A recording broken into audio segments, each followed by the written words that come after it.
നാം നിത്യമായി പാരായണം ചെയ്യേണ്ടതായ ധാരാളം സൂറത്തുകൾ പരിശുദ്ധ ഖുർആനിലുണ്ട്.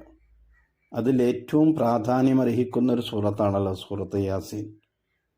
നാം എന്നും ഒരു പ്രാവശ്യമെങ്കിലും സൂറത്ത് യാസീൻ ഓതാൻ തയ്യാറാവുകയാണ് വേണ്ടത്.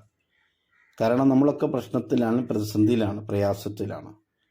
ഇത്തരം പ്രയാസങ്ങളും പ്രതിസന്ധികളും ഒക്കെ ഉണ്ടാകുമ്പോൾ അതൊക്കെ അതിൽ മുങ്ങിക്കിടക്കുന്ന ആളുകൾക്ക് ആശ്വാസത്തിൻ്റെ സാന്ത്വനമാണെന്ന് റസൂലുള്ളാഹി സ്വല്ലല്ലാഹു അലൈഹി വസല്ലമ തങ്ങൾ സൂറത്ത് യാസീനെ കുറിച്ച് പറഞ്ഞത് കാണാം. അതുകൊണ്ട് തന്നെ ഈ സൂറത്ത് യാസീൻ നാം നിത്യമായി ഓതുമ്പോൾ അതിൽ ധാരാളമായ ഗുണങ്ങൾ നമുക്ക് ലഭിച്ചുകൊണ്ടിരിക്കും.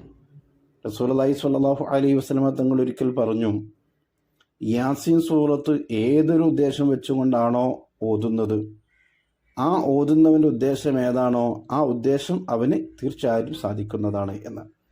എന്തിനു വേണ്ടിയാണോ ഓതുന്നത് ആ ഉദ്ദേശം അവന് സാധിച്ചു കിട്ടും.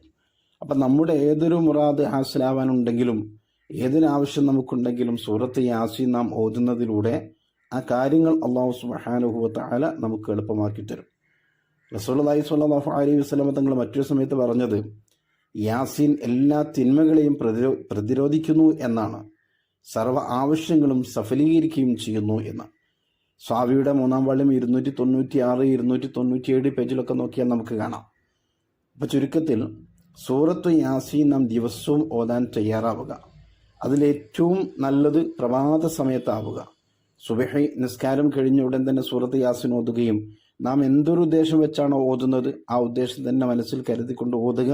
ആ ഉദ്ദേശം അല്ലാഹു തആല നമുക്ക് സഫലീകരിച്ചു തരും. നിത്യവും നാം ഓതുകയാണെങ്കിൽ എല്ലാ പ്രയാസങ്ങളിൽ നിന്നും പ്രതിസന്ധികളിൽ നിന്നും നമുക്ക് കാവൽ ലഭിക്കുകയും ചെയ്യും.